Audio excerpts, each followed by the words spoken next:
I've just completed a face-to-face examination on Ms. Vanessa Johnson, 64-year-old African-American female who presents with persistent fatigue that's been occurring for 4 to 5 months. She describes it as generalized fatigue. It's continuous, and that she feels tired all the time. There are no aggravating or alleviating factors, and it is significantly impacting her activities of daily living and severe enough that it's preventing her participation in usual volunteer work and church activities.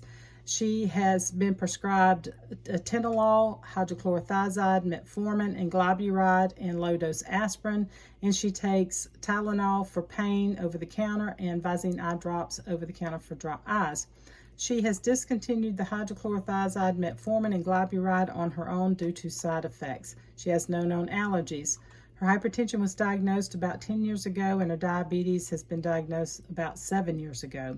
She has a significant cardiac history in her family, with her father and sister passing away from a heart attack, and her mother was diagnosed with type 2 diabetes. She was exposed to heavy smoke by her spouse for about 20 years, and he has since passed away from lung cancer. She's educated with a bachelor's degree and is a retired teacher. She denies any substance abuse, and she describes her ADLs and IADLs as independent. She denies any chest pain, palpitations, orthopnea, shortness of breath, or edema. She denies any delayed healing. She does say that she had the flu about 2 months ago, but that appears to be resolved. She does admit to increased blurred vision and wearing corrective lenses for reading. She admits to frequent urination and nocturia, also tingling of and burning of the feet bilaterally, and admits to increased thirst due to what she believes is dry mouth. These are all new symptoms for her. She denies any previous mental health diagnoses. Her BMI is 29.9 and her blood pressure is 160/90 with a pulse of 80. She does appear fatigued, but she's pleasant and cooperative, and she appears somewhat somber.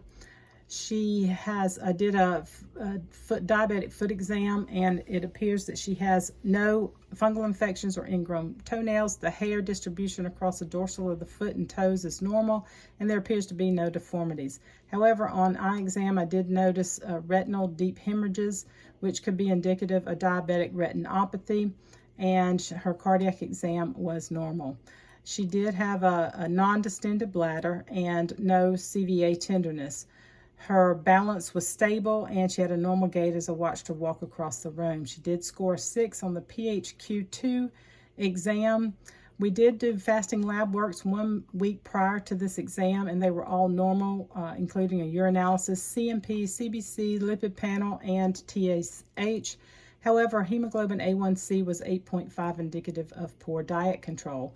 For diagnosis, we should consider uncontrolled diabetes, characteristic by chronic hyperglycemia, and also her glycemic control was exacerbated with a hemoglobin A1C of 8.5%. We could also consider hypothyroidism, depression, and anemia. However, her TSH was normal, so we could rule out hypothyroidism. Depression, we could say, was a secondary diagnosis, and we can get her some treatment with therapy. And her anemia can be ruled out because of CBC was normal.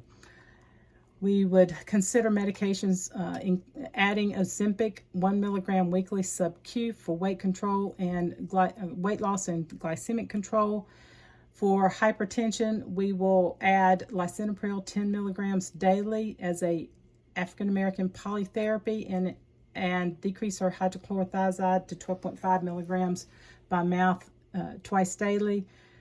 We will decrease her metformin to 500 milligrams by mouth daily, and we can adjust that as she comes back for updates.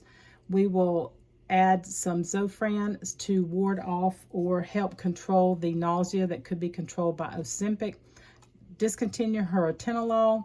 She can continue her aspirin, Tylenol, and Visine. We will make referrals to a dietitian, ophthalmologist, and mental health professional.